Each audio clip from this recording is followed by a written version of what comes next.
Hello दोस्तों, आप सभी ने धर्मा सीरीज की साइंस फिक्शन स्टोरी दो दुनिया का वारिस अनकही कथा भाग 1 को बहुत ही अधिक सराहा। अब मैं आपके सामने लेकर आ रही हूँ धर्मा सीरीज का दूसरा पार्ट, धर्मा का महायुद्ध अनकही कथा भाग 2।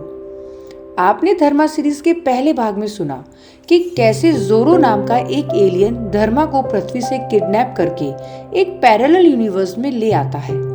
इस पैरेलल यूनिवर्स में धर्मा को नोकोविद के क्रूर शासन से इरिट्रिया ग्रह को छुड़ाना है, परंतु ये बहुत ही मुश्किल कार्य है। नोकोविद के पास न सिर्फ एक बहुत बड़ी अजय सेना है, परंतु एक ऐसा हथियार क्विड भी है जो पूरी गैलेक्सी को ही नष्ट कर सकता है।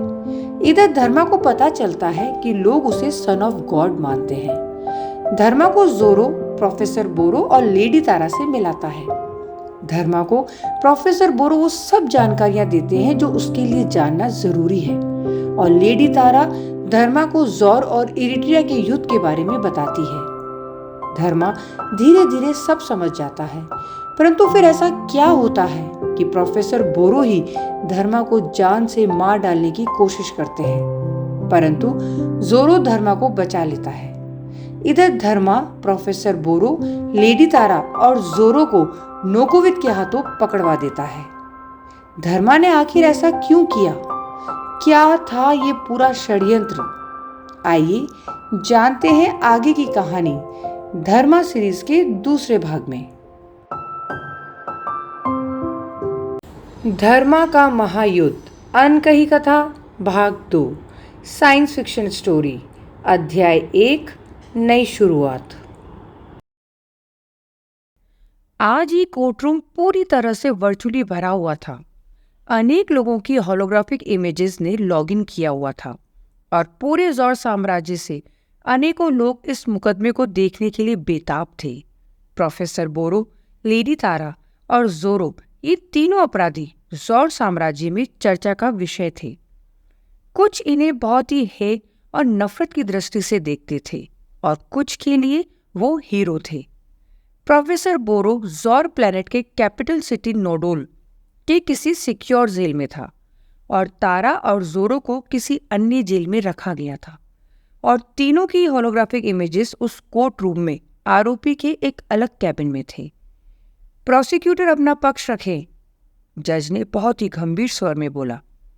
टेलीपैथी तकनीक अब इतनी विकसित थी कि कोई भी किसी व्यक्ति विशेष को या एक बड़े ग्रुप को अपनी बात टेलीपैथी द्वारा बोलकर समझा सकता था। जज ने सभी लोगों को अपनी बात प्रेषित की थी। प्रोसिक्यूटर का आभासी प्रतिरूप अपने स्थान से खड़ा हुआ और उस स्थान पर आया जहां से वो जज को संबोधित कर सकता था। प्रोसिक्यूटर एक इक्रीमियन प्रजाति का मध्यम आयु का पुरुष था। वो बहुत ही सम्मानीय था और उसका रिकॉर्ड था कि वो पिछले अनेक वर्षों में शायद ही कोई मुकदमा हारा हो, और वो प्रोफेसर बोरो और उसके साथियों से बेइंतहा नफरत करता था। माय मैजेस्टी, ये केस बहुत ही सरल और सीधा है। ये तीनों अति क्रूर टेररिस्ट। प्रोसिक्यूटर अपनी बात रख ही रहा था कि जज ने उसे बीच में रोकते हुए बोला, इन आरोपी गणों का वकील कहाँ है? माय लॉर्ड, ये अपना केस खुद लड़ेंगे। आरोपी तारा इनकी तरफ से दलील पेश करेगी। प्रोसिक्यूटर बोला, ये क्या बकवास है? हम बेहद संगीन मामले के आरोपों की बात कर रहे हैं, और ऐसे में बिना वकील किसी भी अपराधी पर मुकदमा नहीं चलाया जा सकता। मैं आदेश देता हूं कि नोडोल शहर का कोई वकील जल्दी से इन आरोपियों की तरफ से अपना वकालतनामा पेश करे। प्रोसिक्यूटर थोड़ा हिचका और फिर बोला, सर, नोडोल शहर तो क्या, पूरे जौर प्लैनेट में कोई भी इन टेररिस्ट का केस नहीं लड़ेगा। तुम क्या जौर के न्यायशास्त्र को भूल गए हो? जज गुर्राया। किसी को भी जज ने किसी शब्द पर ज्यादा फोकस करते हुए बोला, बिना उचित ट्रायल के दंडित नहीं किया जा सकता। तुम ये निर्णय नहीं कर सकते कि ये टेररिस्ट है या नहीं। ये मेरा काम है। प्रोसिक्यूटर कुछ बोलना चाहता था, परंतु उससे पहले जज फिर बोला, मैं आदेश दे रहा हूं, जौर साम्राज्य के किसी भी प्लैनेट का कोई भी वकील इन आरोपीगण का केस लड़ सकता है। परंतु बिना किसी वकील के मैं ये मुकदमा आगे नहीं बढ़ाऊंगा। जज ने आदेश दिया और अपने दूसरे केस पर अग्रसर हो गया। सभी लोग सन रहे थे। ये जज बहुत ही न्यायप्रिय और अपने कर्तव्य के लिए निष्ठावान था। नोकोविक के प्रशासन में उन सभी लोगों के लिए जगह थी जो अपने कार्य में माहिर थे, चाहे फिर वो नोकोविक के खिलाफ ही निर्णय क्यों ना लें। नोकोविक का शासन तंत्र ना तो अंदर से खोखला था और ना ही उसमें कोई आंतरिक कलह था। धर्मा के लिए नोकोविक की चुनौती अत्यधिक कठिन होने वाली थी। प्रोफेसर बोरो, लेडी तारा और जोरो का कनेक्शन उस कोर्ट रूम से कट हो गया। बोरो के मन में कुछ बहुत खतरनाक चल रहा था। वो नोडोल शहर की किसी बहुत सिक्योर जेल में था और तारा और जोरो उसके साथ नहीं थे। बोरो को अब न सिर्फ नोकोविच से बदला लेना था, परंतु उस कल के छोकरे धर्मा को भी सबक सिखाना था, जिसने उसे नोकोविच के हाथों पकड़वा दिया था। क्या ये मर गया? मरियाना अपनी ब्लैक रॉक कार के ऑटोमेटिकली खुले गेट से बाहर आते हुए बोली। एल नीचे झुका और धर्मा के बेहोश शरीर को झंझोड़ने लगा। एल ने निराशा में सर हिलाया। मरियाना घबरा गई। वो घूप रात में एक अनजान सुनसान रास्ते में थे। हम यहाँ से भाग जाते हैं, एल बोला। पहले मुझे मेरे पिता से बात करने दो, मरियाना बोली। एल को मरियाना के पिता बिल्कुल भी पसंद नहीं थे और उसे मरियाना का बात बात में अपने पिता की सलाह लेना तो कतई पसंद नहीं था। परंतु इससे पहले एल कुछ बोलता, मरियाना ने ब्लैक रॉक कार को मानसिक संदेश दिया और उसके पिता से संबंध स्थापित हो गया। मरियाना के सामने उसके पिता की होलोग्राफिक इमेज आ चुकी थी। ये कौन है? मरियाना के पिता ने गुस्से में पूछा।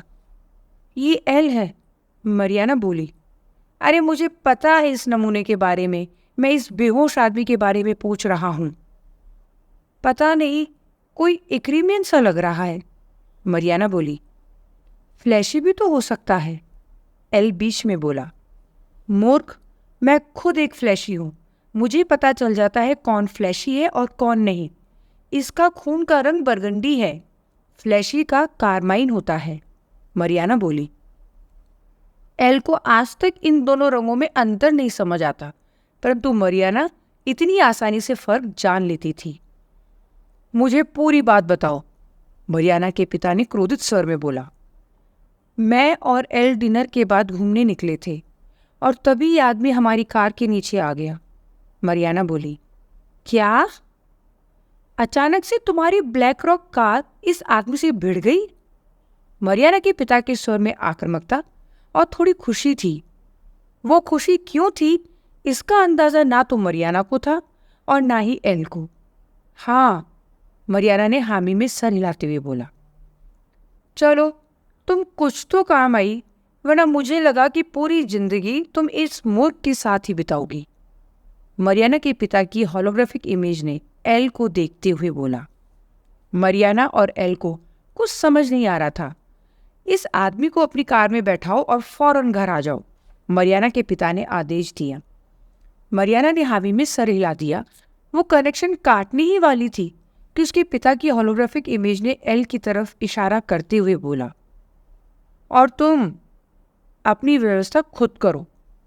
मरियाना के पिता ने कनेक्शन काट दिया।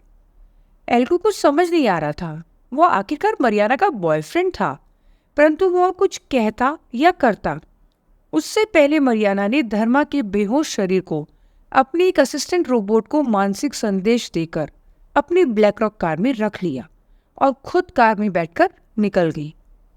एल उस अति तेज कार को सिर्फ जाते हुए ही देख रहा था। उसको इतनी अमीर लड़की के साथ दोस्ती नहीं करनी चाहिए थी। ये लड़की कपड़ों से ज्यादा जल्दी अपने दोस्त बदल देती है। मरियाना के पिता की खुशी का ठिकाना ही नहीं था।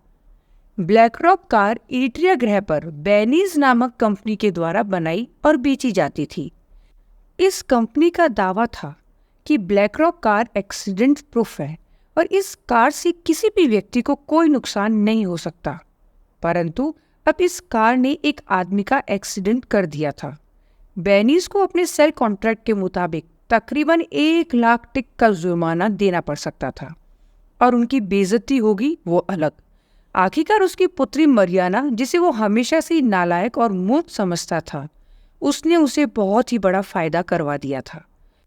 उसने मरियाना को इस मूर्ख बॉयफ्रेंड पर पैसा खर्चने के लिए जितना भी कोसा था, आज उसे मरियाना की उन हरकतों पर नाज हो रहा था। जो उसे नहीं पता था वो ये था कि धर्मा सन ऑफ गॉड उसके घर आ रहा था। वो बेनीज कंपनी से मुआवजा लेने से कहीं ज्यादा बड़ी बात थी। बोरो, तुमसे मिलने के लिए एक लॉयर आया है। जेल के वार्डन की होलोग्राफिक इमेज ने बोरो के सेल से उसे सोते से उठाकर बोला। मैं किसी भी लॉयर से मिलने में इच्छुक नहीं हूं, बोरो ने जवाब दिया। ये कोर्ट का आदेश है, तुम्हें मिलना पड़ेगा। मैं उस लॉयर को तुमसे संपर्क साधने की इजाजत दे रहा हूं। तुम तैयार हो जाओ, वार्डन बोला। बोरो को ये सब पसंद नहीं था। उसे पता था कि नोकोविद उसे कोई फेयर ट्रायल नहीं देगा। ये सब दिखावा था। नोकोविद उससे अत्यधिक नफरत करता था और बोरो नोकोविद से। बोरो को बस ये समझ नहीं आ रहा था कि नोकोविद अब तक उससे मिलने क्यों नहीं आया। कुछ ही देर में बोरो के सेल में एक घंटी बजी और एक लॉयर की फुली टेक्टाइल यानी स्पर्शनीय होलोग्राफिक इमेज उसके कमरे में आ गई। बोरो ने देखा, ये लॉयर इरिट्रिया का फ्लैशी है और शायद मध्यम आयु का होगा। वो लंबी और रौबदार कदकाठी का था। उस लॉयर ने झुककर बोरो को प्रणाम किया और बोला, मेरा नाम ओयोविन होको नाना है और मैं लक्स फ्लूगोर शहर प्लेनेट इरिट्रिया से हूँ। बोरो को उस वकील में ज्यादा कोई रुचि नहीं थी। वो अपने बिस्तर भी बैठा रहा। नाना की होलोग्राफिक इमेज भी बोरो के पास बैठ गई। नाना ने आगे बोला, आप शायद नहीं जानते, परंतु मैं आपका शिष्य रह चुका हूँ जब आप लॉ यूनिवर्सिटी लक्स फ्लोगोर में पढ़ाते थे। बोरो को कुछ अजीब सा लगा। उसने कहा, तुम एस्ट्रोफिजिक्स के विद्यार्थी थे? मुझे लगा तुम वकील हो। नाना थोड़ा हंसा और बोला, सर, मैं वकालत ही पढ़ता था, परंतु मुझे आपके लेक्चर्स बहुत अच्छे लगते थे, तो मैंने एक छोटा सा कोर्स एस्ट्रोफिजिक्स में भी कर लिया था। बोरो ने कोई खास प्रतिक्रिया नहीं दिखाई। नाना बोला, आप यदि मुझे कुछ बताएं तो मैं आपके केस में कुछ कोशिश कर सकता हूं। बोरो इस वकील से इरिटेट हो रहा था। उसने बेमन और बेरुखी से बोला, क्या जानना चाहते हो? नाना बोला, सर, आप पर इल्ज़ाम है कि आपने मर्कल से फंड लेकर एक टेररिस्ट ऑर्गेनाइजेशन बनाई है जिससे आप जौर साम्राज्य में अशांति फैला सकें। बोरो बोला, नोकोविद यही चाहता है।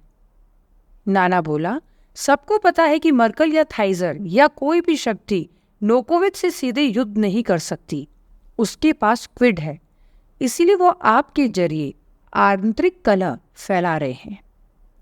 बोरो बोला, नाना, तुम क्या नोकोविद को अच्छे से जानते हो? नाना बोला, नहीं, मुझे उसके बारे में जो भी पता है वो उतना ही है जितना सामान्य रूप से पब्लिक डोमेन में उपलब्ध है। बोरो बोला, मैं उसे अच्छे से जानता हूँ, वो मेरा दामाद है। नाना के आश्चर्य की सीमा ही नहीं रही।